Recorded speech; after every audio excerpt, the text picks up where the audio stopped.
You're listening to international investment advisor Doug Goldstein on the Goldstein on Gelt show, the financial show where we'll talk about how you can make the most of your money. With all the confusing financial chatter bombarding you each and every day, Goldstein on Gelt will give you the practical information you want and need about living a financially stable life. Here's your host, money maven Doug Goldstein. Okay, we are back. I'm very happy to have with us today Dale Mortensen. He's a professor of economics at Northwestern. He's a research associate of the National Bureau of Economic Research. And in 2010, he was awarded the Nobel Prize in Economics. Professor, a pleasure to have you. Oh, good beer. The title of your Nobel Prize was related to the work you had done in markets with search friction. So I'd like to delve into that a little bit, but before I do, could you just give people a brief summary of what's that all about? Well, there's a bit of technical stuff there. Friction, I suppose, is a metaphor coming from physics. Physics studies systems without friction, and theoretically, and then adds it back in order to get realistic. Something similar goes on in economics. Many of the early market models were so-called frictionless, and whenever you add a complication, like imperfect information, which was one of the principal issues of the last 20 years, that's referred to as a friction. The particular friction that we were noted for was the issues surrounding how buyers and sellers get together, and in particular in labor markets, how employers and employees find one another. In a theoretical frictionless model, that's no problem, but in the real world, we know it is. So our models try to get to that aspect of reality. Okay, we talk about friction all the time in my day job. In real life, I'm a financial advisor. I do financial planning. So we talk to clients about issues of buying and selling. Simply itself creates friction because of commissions and taxes. So I guess there's commissions in many areas. One of the changes that I would say I've seen in my business over the past couple of decades that I think has eliminated some of the friction has simply been the greater transparency. Is that something that you've witnessed as well? Well, there's been some question about what's been the role of the internet in the process of bringing workers and employers together. It's certainly true that in the last 20 years, there's been a major change in the way jobs are advertised. Even in the last 10 years. They're now pretty well posted on the internet, either in job sites or on the actual site of the employer. If it's a large employer, they'll post their vacancies right on their own site. And similarly, workers can post their CVs and credentials. And then the issue is whether that makes the market more efficient. And your answer to that one is? Okay. As usual, it takes a lot of time to tell. But there's some interesting work on this, which suggests that, it has seemed to lower or reduce duration time of unemployment, at least during normal times. I mean, right now, not normal times, but during normal times, and possibly very significantly. Now, theoretically, that doesn't have to happen, and we may be seeing some issues now because another response to an improvement in communication of this kind is for the participants to become pickier, to demand a better fit before they fill a job. Mm-hmm. And there's some discussion in the U.S. press right now that that's one of our current problems, that employers are just too picky. Employers, and how about the fact that there seems to be a discrepancy just in the types of people you're talking about? For example, whether married people tend to have a much greater level of employment than unmarried people, or in certain sectors of the economy. Well, there are always differences across demographics. Yeah, there's always a marriage effect, and one can hypothesize about what's going on there. It's certainly true for men that marriage seems to settle them, make them more dependable, and that shows up in higher wages and also shorter durations. I guess that's certainly my case. I in fact, work with my wife. She's a partner in my company, so she makes sure I'm working there every day. Right. Yeah. We are talking with Dale T. Mortensen, who won the 2010 Nobel Prize in Economics for his work related to markets with search friction. It's interesting, actually, that another market where there's a lot of friction was the baseball market. There was a famous book and movie called Moneyball about the Oakland A's coach, a fellow named Billy Beane, who the Oakland A's is one of the poorest teams in baseball. Right. I'm familiar with the. I mean, it's a fascinating story just with how he tried to eliminate the buy. I mean, in fact, it's a job market issue as well. It's just a much more highly priced job market than you probably study.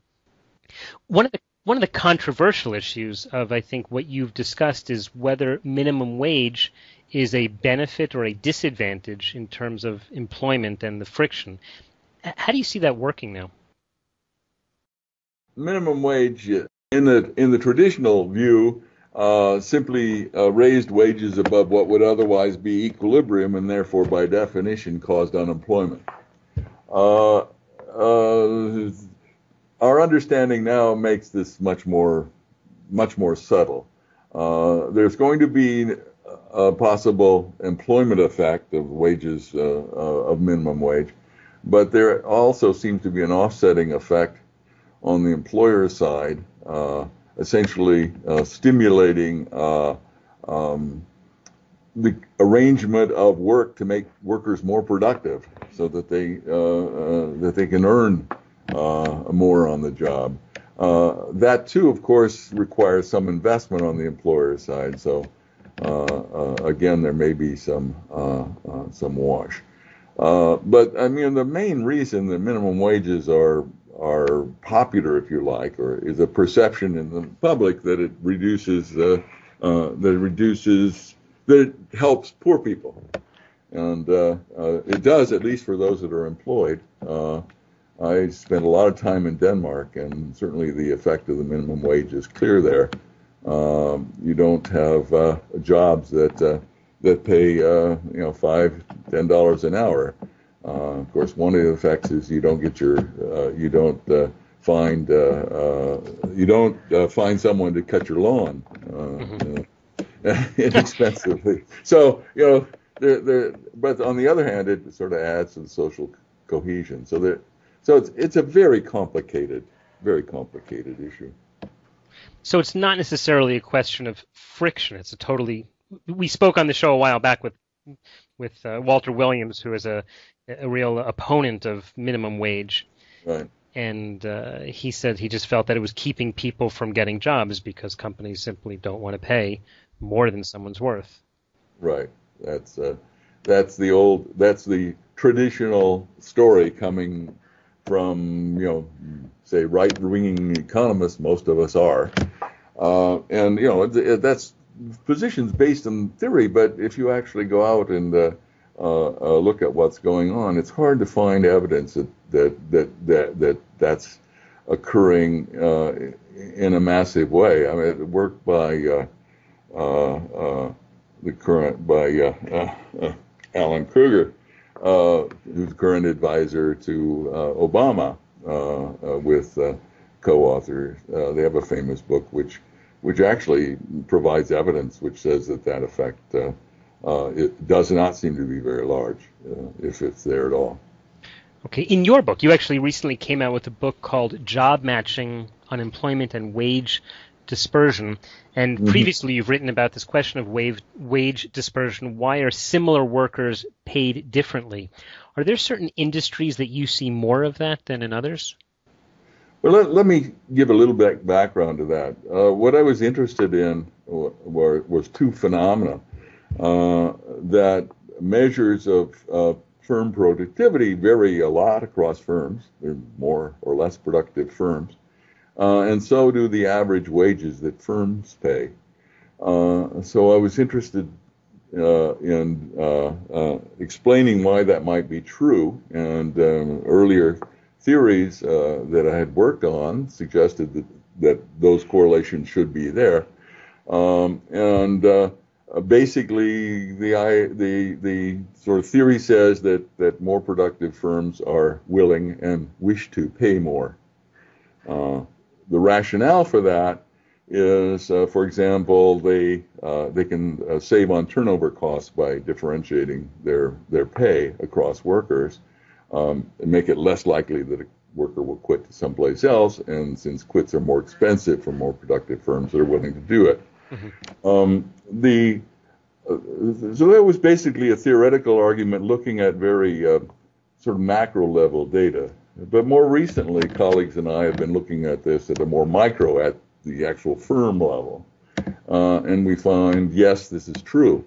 More productive firms do pay more. And basically the methods we're looking at there is to look at, using statistical methods, looking at the same workers in different firms and asking, does their pay depend upon the productivity of the firm? And the answer is yes, it does.